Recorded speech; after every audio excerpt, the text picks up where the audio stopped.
Japão, 1945. Uma bomba demonstra o poder extraordinário da fissão nuclear. Esse mesmo poder está agora sendo utilizado com propósitos pacíficos, mas continua potencialmente perigoso. 1979. Um acidente em 3 Mile Island, na Pensilvânia, provoca a fuga de milhares de pessoas. 1986. Uma explosão e um colapso total em Chernobyl, na Ucrânia, causam pânico por toda a Europa. As usinas nucleares em todo o mundo deveriam se tornar mais seguras. Mas em 2011, a usina nuclear de Fukushima é abalada primeiro por um terremoto e depois um imenso tsunami. O Japão está prestes a entrar em outro pesadelo de radiação, enquanto o mundo é lembrado de seu pacto de duplo sentido com o átomo.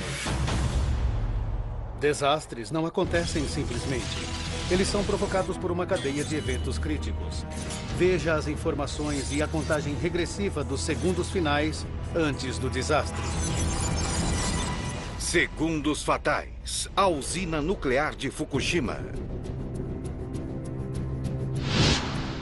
Norte do Japão, 11 de março de 2011, 2h46 da tarde.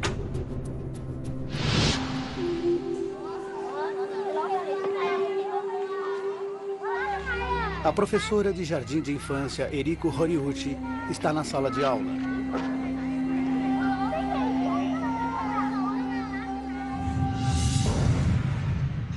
O lugar todo começa a tremer. Os tremores eram fortíssimos e duraram muito tempo. As coisas todas saíram do lugar. Achei que o prédio fosse cair sobre mim. Ela precisa agir rapidamente, mas com calma. Eu fui para debaixo da mesa com as crianças e avaliei a situação. O terremoto continuou por 5 minutos. Ele foi sentido a 230 quilômetros dali, em Tóquio. As ações de Eriko garantem a segurança das crianças. As crianças tinham feito simulações de desastres e fizeram o que os professores mandaram. Então tudo correu como planejado naquele dia.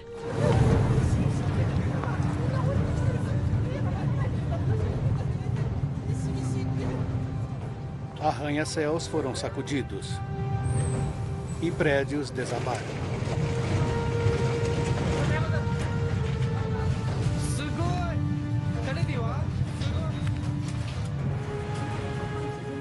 A agência de meteorologia japonesa registra o terremoto de magnitude 9.0.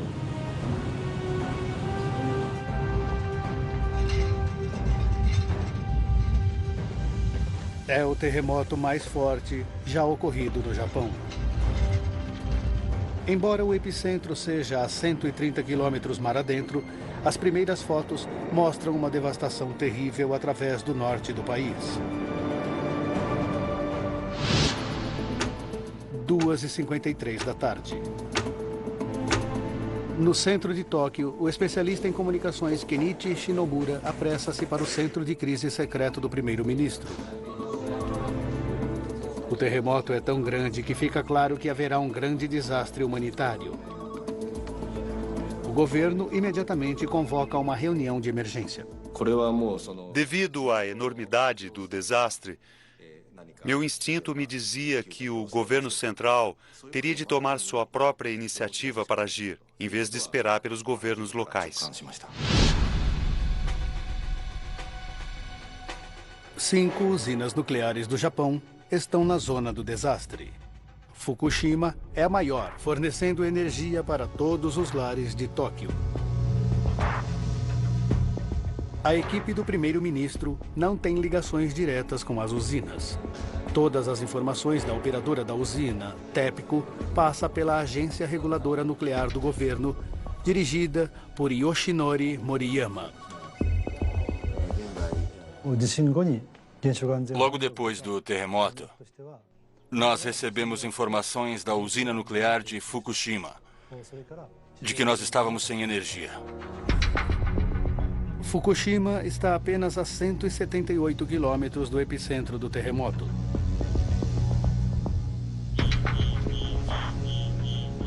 Ao primeiro sinal de tremores, a usina entra em modo de fuga.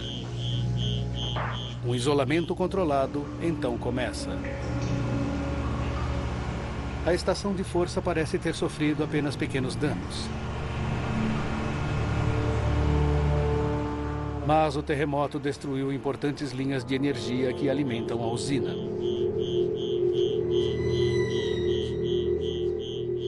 Fontes de energia emergenciais são acionadas para que o isolamento possa continuar em segurança. 2h55 da tarde.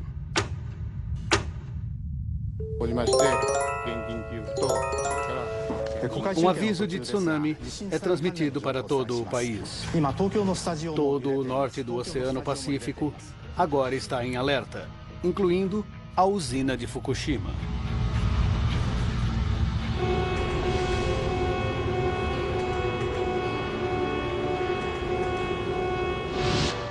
Na escola da professora Eriko, todos os alunos sobreviveram ilesos ao terremoto. Planos de emergência pedem a desocupação de todos. Eriko embarca as crianças em ônibus para levá-los da escola para suas casas no litoral. Ela não ouviu o aviso de tsunami.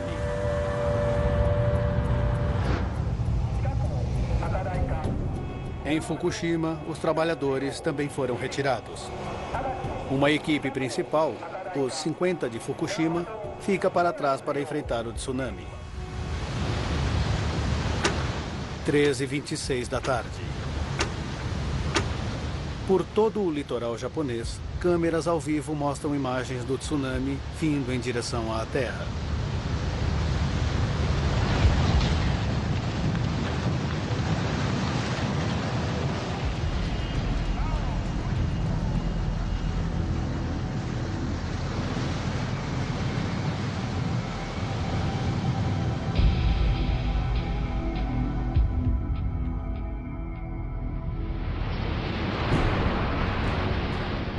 A estação de energia de Fukushima suporta a força total do tsunami. O local começa a inundar. Quase toda a energia é perdida. Dois funcionários, avaliando os danos no subsolo, morrem instantaneamente.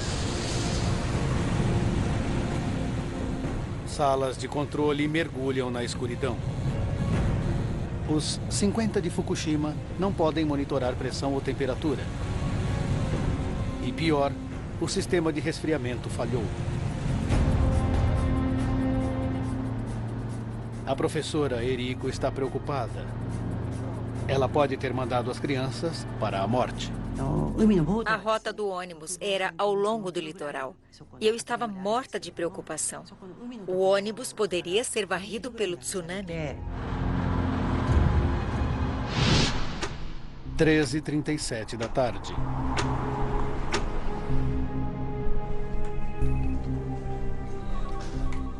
O primeiro-ministro Naoto Kan chega ao centro de crise de Tóquio e toma conhecimento de que a usina de Fukushima perdeu toda a sua força. Especialistas em usinas nucleares são trazidos para informar ao primeiro-ministro. Mesmo os especialistas não podiam decidir o que deveria ser feito, porque isso estava totalmente além do que podiam prever.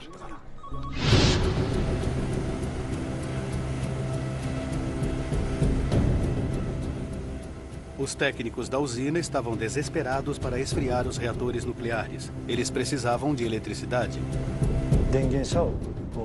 Precisávamos colocar em estado de prontidão os geradores móveis.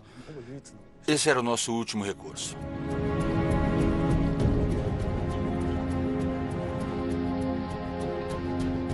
As estradas em torno da usina foram fortemente danificadas.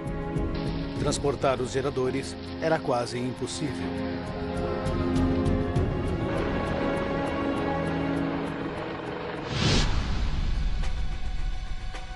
Seis e 8 da noite.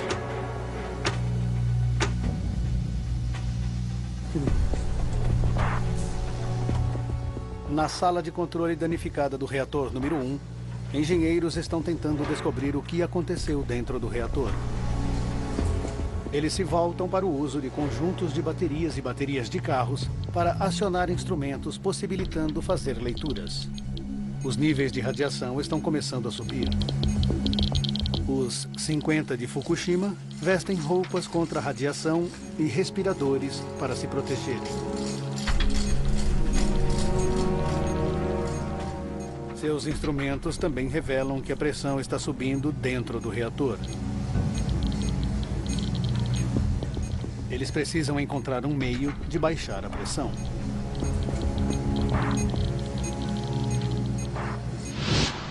Sete e 3 da noite.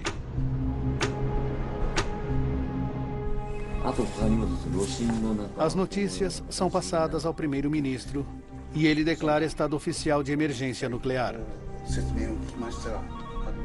Eu ouvi o primeiro-ministro dizer repetidamente, quase para si mesmo, isto é realmente grave. Ações decisivas são necessárias, mas há muito pouca informação para se trabalhar. Eles não têm leituras em tempo real e não há comunicação direta com os técnicos na usina.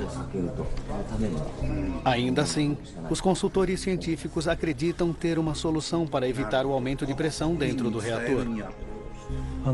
A pressão dentro do reservatório de contenção precisa ser mantida baixa o tempo todo para poder liberar a pressão a uma válvula. Se for aberta, a pressão sairá. Os consultores do primeiro-ministro recomendam que as válvulas sejam abertas para liberar o vapor na usina. Os técnicos sêniores se opõem ao plano. Eles temem que, se o vapor for descarregado, materiais radioativos poderão escapar para a atmosfera. Mas, sob ordens, os 50 de Fukushima tentam localizar as válvulas de segurança. Com apenas tochas para guiá-los, encontrar as válvulas não é tarefa fácil. E os contadores Geiger revelam que a radiação está aumentando. Pode ser porque o reator rachou durante o terremoto.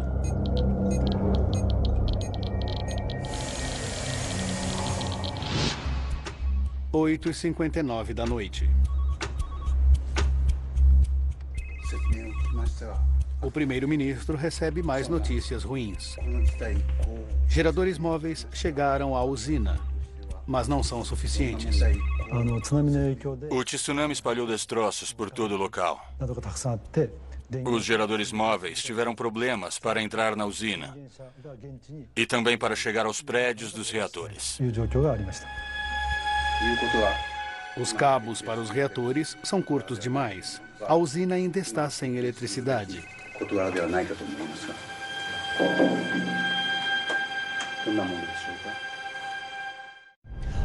O que está me dizendo?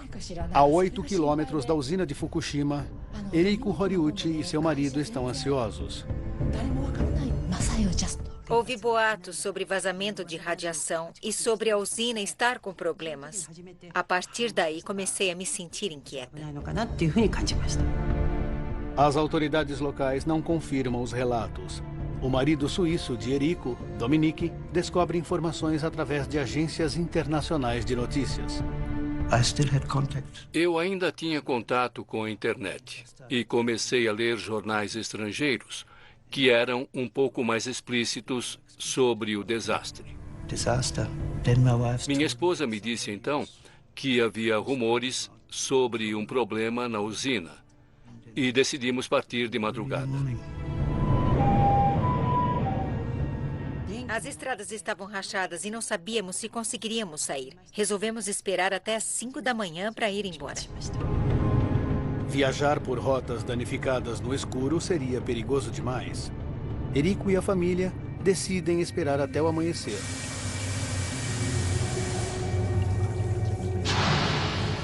Na usina de Fukushima, a pressão sobre o reator número 1 está tão alta que os funcionários temem que haja uma explosão.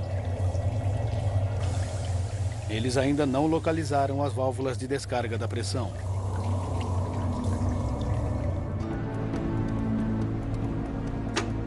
Às 5 da manhã, sábado, 12 de março. Em sua casa, 8 quilômetros da usina nuclear de Fukushima, Eriko e seu marido resolvem partir. Decidimos nos afastar o máximo possível da usina. Saímos às 5 da manhã e às 6 houve um anúncio geral ordenando que as pessoas saíssem. 1 hora após a saída deles, um enorme engarrafamento bloqueou as estradas. Milhares de residentes seguem para centros de desocupação, enquanto o medo da radiação se espalha.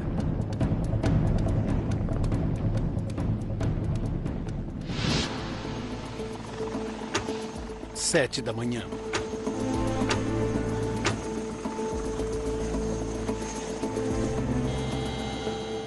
Frustrado pela fraca comunicação com a usina, o primeiro-ministro Kan decide ir até lá.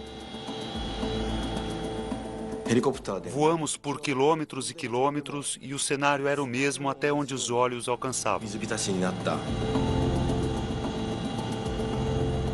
A terra estava coberta pela água do mar e não se podia dizer onde a terra terminava e onde começava o mar.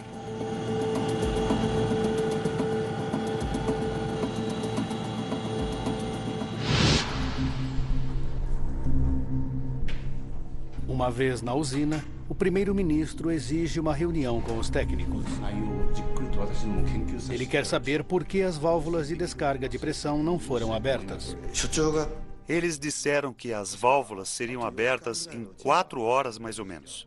Então o primeiro-ministro disse a ele: "Você está dizendo a mesma coisa desde ontem, mas isso não aconteceu. Me explique o porquê." 10h16 da manhã.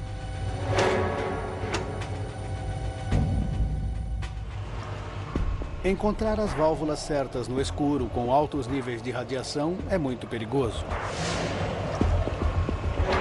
Um trabalhador já foi levado para o hospital, sofrendo de alta exposição à radiação.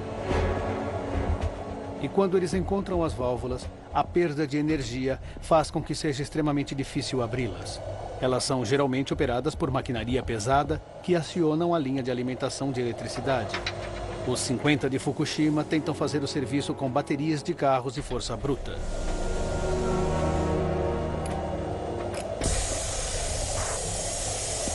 As válvulas são abertas e, como resultado, a pressão dentro do reator diminui.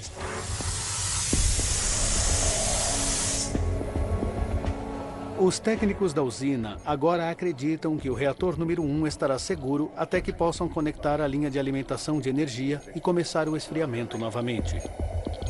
Mas os níveis de radiação continuam a subir.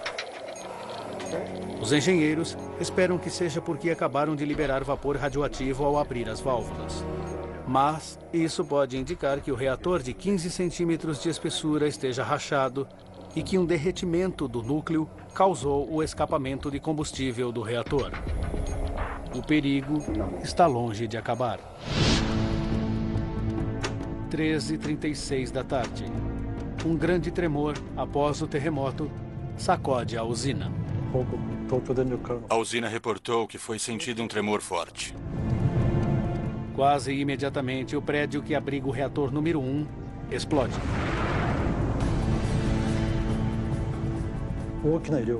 Uma nuvem de fumaça branca foi vista e os níveis de radiação aumentaram dramaticamente.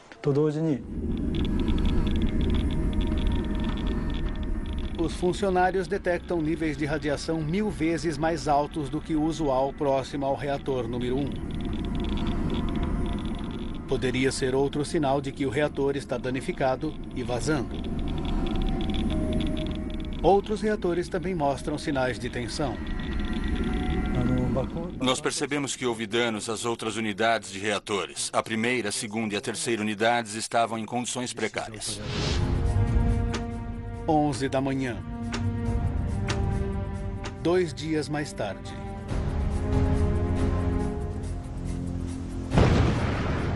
Uma explosão maior ainda destrói o prédio que abriga o reator número 3.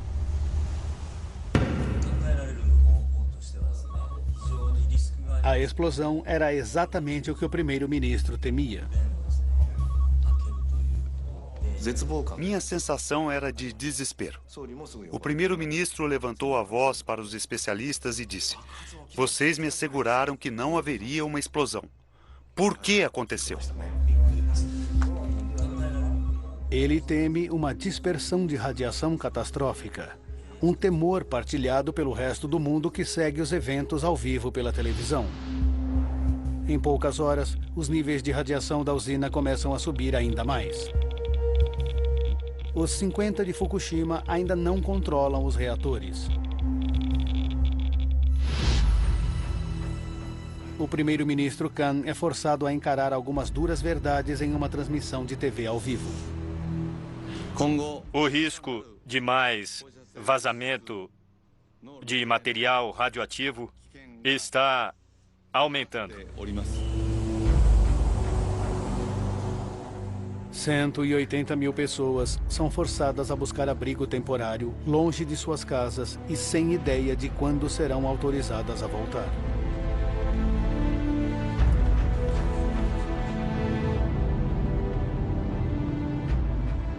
Eriko está a 80 quilômetros da usina. Mas o seu medo é tanto que ela quer se afastar ainda mais. Decidimos ir para o exterior, mas não havia lugares em nenhum voo.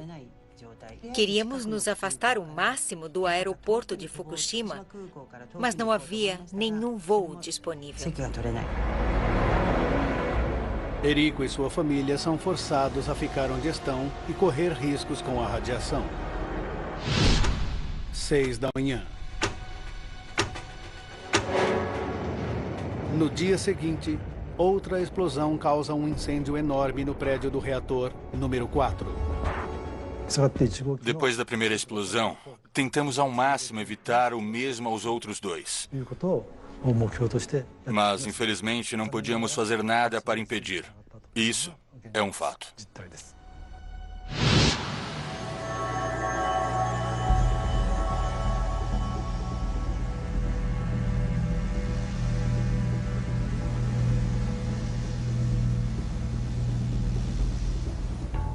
Quando o incêndio acaba, o vapor que sobe do prédio número 4 sugere que hastes de combustível em piscinas abertas de resfriamento podem ter superaquecido, levando a um maior vazamento de radiação ou a um derretimento, uma catástrofe total.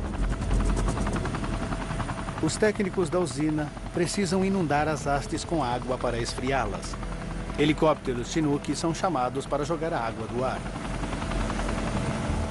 Eles usam água do mar que corroerá o maquinário, incapacitando os reatores para sempre. Mas os ventos altos tornam impossível direcionar a água eficientemente, e os níveis de radiação sobre o local são tão altos que os esforços devem ser abandonados.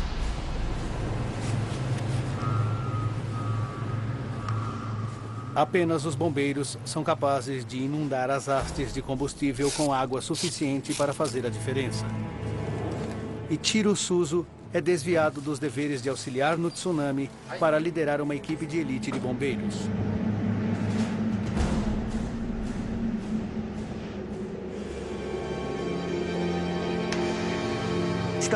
Quando cheguei a Fukushima, minha vontade era corresponder às expectativas do país. Na entrada, tudo estava estranhamente silencioso.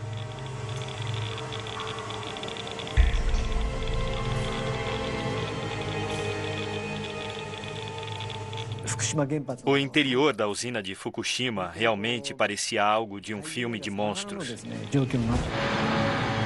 Suzu e sua equipe enfrentaram os perigos e passaram dias jogando água nas piscinas de combustível usado no local. Ele usa 2 roupas contra a radiação para protegê-lo da nuvem radioativa. Eu estava usando as roupas protetoras às 7 horas e estava extremamente quente, tanto que o suor estava pingando do filtro da máscara de respiração no chão. Foi um inferno. Eu não podia beber água nem ir ao banheiro. Foi incrivelmente estressante.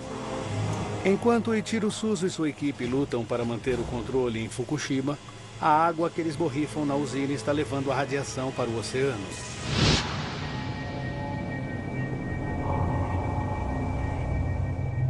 E a 230 quilômetros de distância, em Tóquio, relatórios começam a surgir dizendo que os suprimentos de água potável podem ser afetados. O primeiro-ministro deve agora considerar aumentar a zona de desocupação para 250 quilômetros. O que significa ordenar a 30 milhões de pessoas, incluindo Tóquio inteira, que abandonassem seus lares. Isso seria uma decisão sem precedentes, que nenhum governo fez na história moderna. Leva mais de 2 semanas para restaurar a energia na usina. Mas é tarde demais para deter o desastre. A radiação continua a vazar dos reatores. O Japão e o mundo estão desesperados para saber o que está acontecendo dentro da usina. E o que houve de tão desastrosamente errado em Fukushima?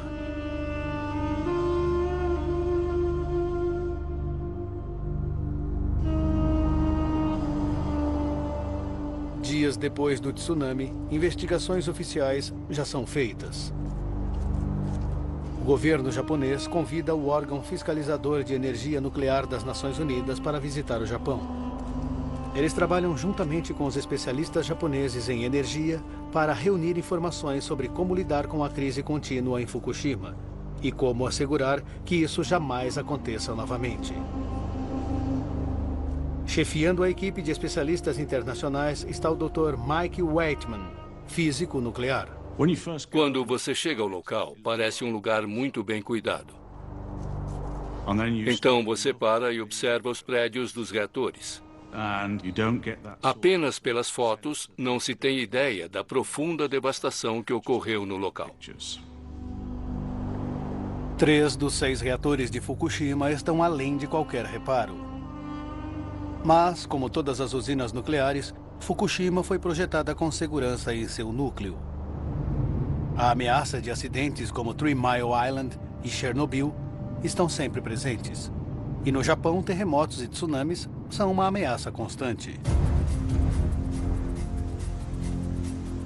Em Fukushima, muros para contenção do mar protegem a usina das ondas do tsunami.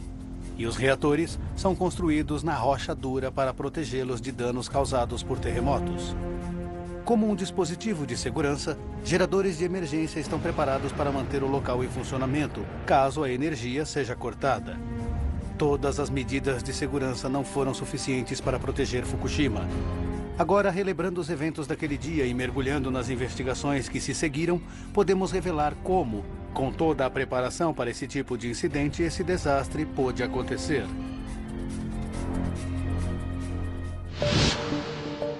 Mike Waitman examina as defesas de Fukushima para entender o que saiu tão catastroficamente errado. Ele encontra falhas cruciais no desenho original da usina. Ele suspeita de que os projetistas estavam mais preocupados com a ameaça de um terremoto do que com os perigos suscitados por um tsunami. Quando os reatores 1 a 4 foram colocados na década de 1960, os engenheiros diminuíram o local onde foi construído em 25 metros, pois isso lhes permitia ancorar os prédios dos reatores no leito de rocha sob a usina.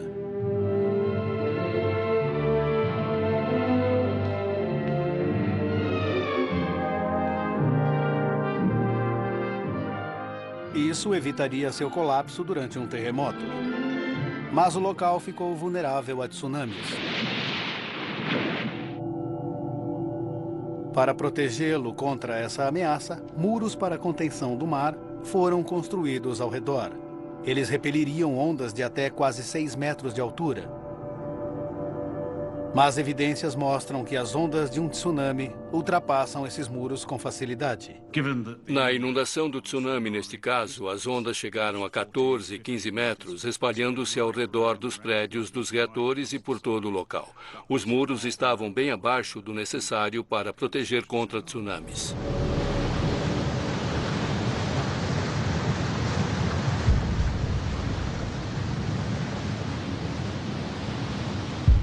Um funcionário gravou em vídeo o momento do impacto.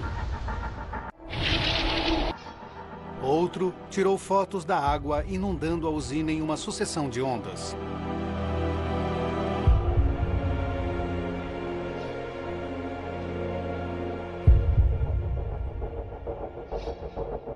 Os muros contra tsunami eram baixos demais.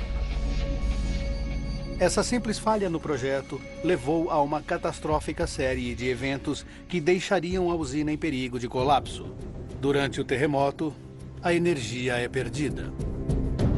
O terremoto mais forte na história japonesa derruba as principais linhas de energia. No momento do terremoto, os reatores interrompem suas operações automaticamente. É isso que eles fazem. Seguindo o procedimento padrão, os geradores de emergência entram em ação. Todas as usinas nucleares têm backup de seus sistemas de energia. Neste local, com 6 reatores, eles tinham 13 geradores a diesel e eles operaram como deveriam. Mas então, o tsunami ocorre. Quando milhares de toneladas de água jorram sobre o local, a maioria dos geradores a diesel é inundada.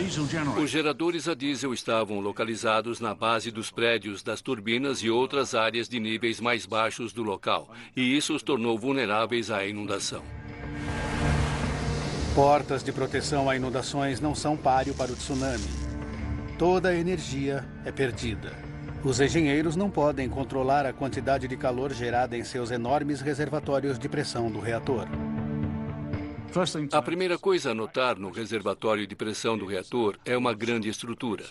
É cerca do tamanho de um ônibus de 2 andares de Londres, mas dentro dele é como uma chaleira. Dentro do reator, reações nucleares criam calor para produzir o vapor que aciona as turbinas.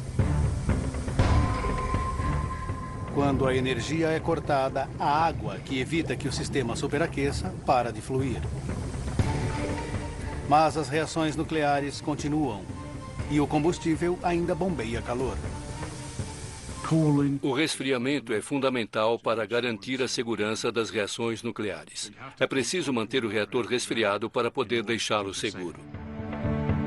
Os técnicos da usina não têm força para manter as bombas de resfriamento funcionando. Hastes de combustíveis começam a superaquecer, liquefazendo-se. Esse derretimento libera grandes quantidades de radioatividade. Os instrumentos de medição de temperatura e pressão da usina estão sem funcionar e, portanto, os técnicos não têm conhecimento do estado dos reatores.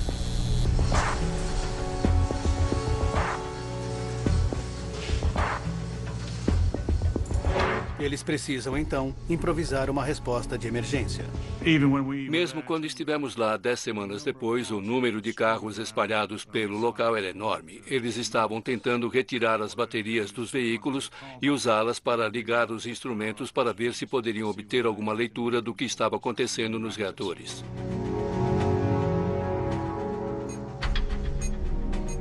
O uso de baterias de carros dá aos engenheiros percepções instantâneas do estado de seus reatores.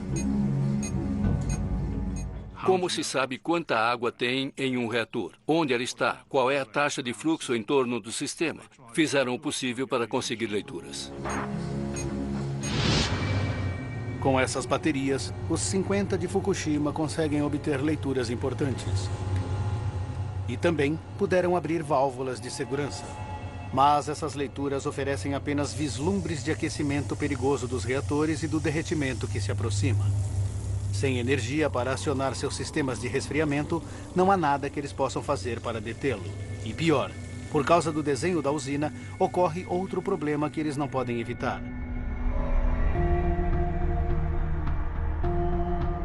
Waitman acredita que o desenho ultrapassado dos reatores levem diretamente a 3 explosões no local.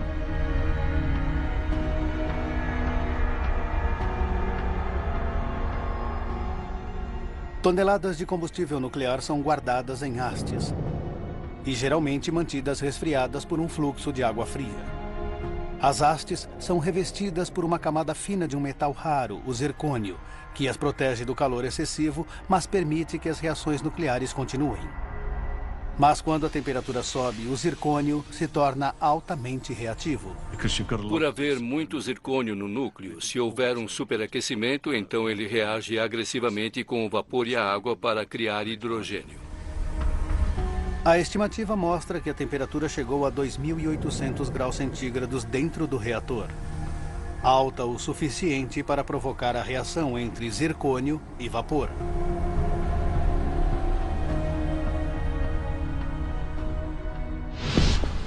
Enquanto o hidrogênio altamente inflamável aumenta perigosamente, os técnicos o descarregam na estrutura de concreto que rodeia o reator. Material radioativo também escapa das hastes de combustível. Dali, ele sai lentamente através das válvulas de segurança. Mas nem todo o hidrogênio chega ao ar livre. Grandes quantidades escapam para a parte alta do prédio. Os 50 de Fukushima não podem impedir a ignição do gás. Havia equipamento quebrado. Bastou um pouco de energia para provocar uma centelha.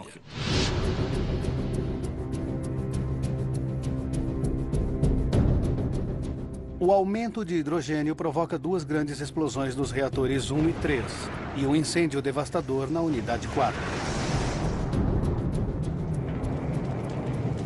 Isso causa ondas de choque por todo o mundo. A crise nuclear do Japão está oficialmente no mesmo nível. Especialistas nucleares na Europa dizem Os japoneses perderam o controle da situação da usina nuclear de Fukushima. Comparações feitas com o acidente nuclear de Chernobyl mostram que o que houve foi mais sério do que o que foi dito ao resto do mundo. O pânico se espalha sobre a extensão da radiação, enquanto comparações com Chernobyl trazem de volta lembranças de radiações nucleares em escala global.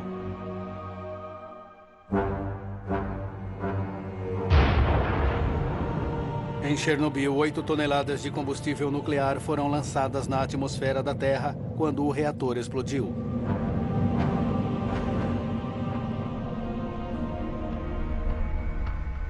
Mike Waitman reavalia a extensão da radiação liberada em Fukushima para ver se é comparável ao incidente de Chernobyl. As pessoas observaram a comparação entre Fukushima, Daiichi e Chernobyl. E, de fato, foi só 1/10 da radiação que foi liberada. Não se espalhara tanto. Waitman sabe que Fukushima tinha o potencial para ser muito pior. Talvez tão ruim quanto Chernobyl. Se o hidrogênio tivesse permanecido dentro dos reatores, a pressão se tornaria tão grande que uma explosão poderia destruir não só os prédios dos reatores, mas os próprios reatores também.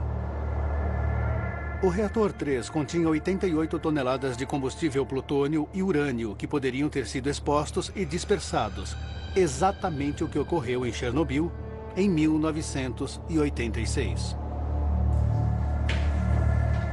Quando os técnicos seguiram as ordens do primeiro-ministro para liberar o vapor e reduzir a pressão dentro dos reatores, o desastre foi evitado.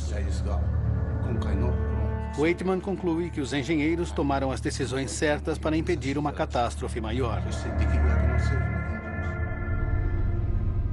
2 semanas após o tsunami, a energia foi restaurada no local e a temperatura dentro dos reatores foi diminuída gradualmente. Mas combustível derretido ainda permanece ali e continua a liberar radiação. Somente robôs podem chegar perto dos reatores agora. 1 década pode transcorrer antes que os investigadores possam examinar os reatores em segurança e analisar precisamente como o derretimento do núcleo levou a uma liberação de radiação tão substancial. Sabendo como as defesas falharam e levaram a uma cadeia catastrófica de consequências, Mike Waitman agora examina se a companhia elétrica que opera a usina, a TEPCO, poderia ter feito alguma coisa para evitar o desastre. Ele acredita que a companhia pode ter sido negligente no período anterior ao tsunami. Em 2002, a TEPCO tomou parte em um estudo sobre o impacto de tsunamis sobre usinas e concluiu que havia a chance de 0% de que um terremoto grande o bastante para causar um tsunami pudesse afetar a usina de Fukushima nos próximos 30 anos. Estavam errados.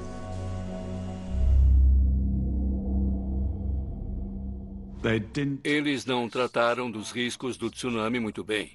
Não se pode subestimar eventos naturais raros e deve-se levá-los em consideração nos projetos.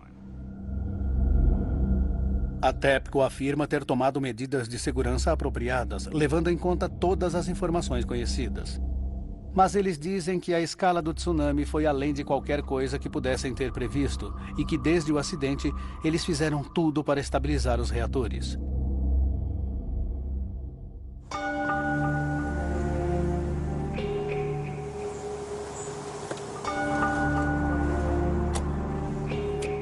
Depois do desastre, a radiação nuclear se espalhou bem.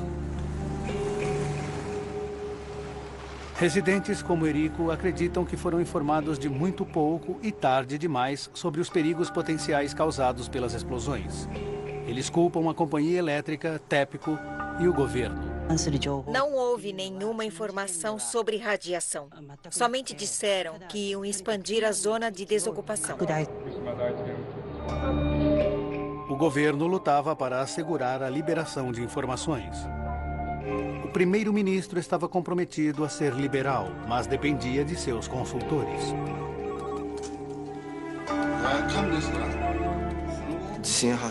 Imediatamente após o incidente, o primeiro-ministro perguntou aos especialistas o que acham que vai acontecer a Fukushima agora.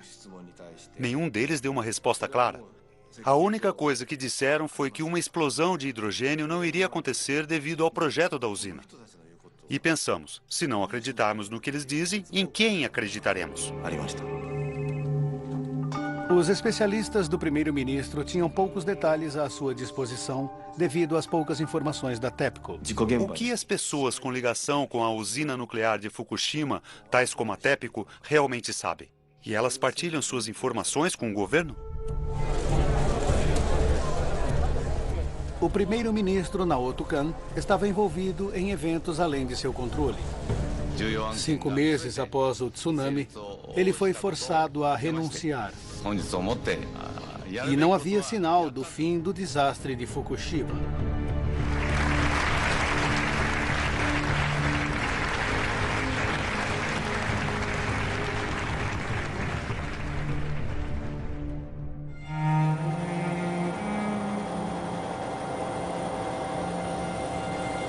Na usina, os reatores são colocados em fechamento frio, mas continuam sendo uma perigosa ameaça. É claro que o incidente ainda não está sob total controle e pode levar alguns anos até que tenhamos acesso total. Apesar disso, sabemos o suficiente para avançar como comunidade mundial para aprender lições de Fukushima. Algumas nações decidiram que há apenas uma lição a aprender. Em maio de 2011, 2 meses após o desastre, a Alemanha decidiu parar com seu programa nuclear e concentrar-se em suas finanças para pesquisas de fontes de energia renovável. A Suíça e a Itália seguiram o exemplo. O Japão conta com a energia nuclear para 30% do uso de sua energia. Sem eletricidade sendo gerada em Fukushima, Tóquio experimenta falta de energia regularmente. O novo primeiro-ministro compromete-se a continuar o programa nuclear do país. Em Fukushima, os funcionários que ficaram para lutar para controlar a usina e bombeiros como Ichiro Suzu, os verdadeiros heróis desse acontecimento, foram liberados 100% pelos médicos. Mas é provável que leve alguns anos para sabermos de todas as consequências. A professora Eriko jamais passou do aeroporto. Ela agora mora em um apartamento com a família a 80 quilômetros da usina.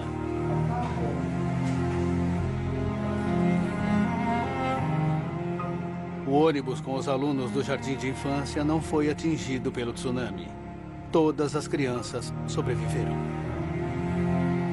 Na área ao redor de Fukushima, os efeitos do desastre permanecerão por muitos anos ainda. Uma zona de exclusão de 20 quilômetros em torno da usina ainda está em vigor. Todas as fazendas foram abandonadas. 4 centímetros de solo radioativo devem ser removidos de cada área de terra fértil. Até lá, nada pode ser plantado. 10 anos podem se passar até que 100 mil pessoas em centros de desocupação em toda a região recebam permissão para retornar a seus lares. Versão Marshmallow São Paulo.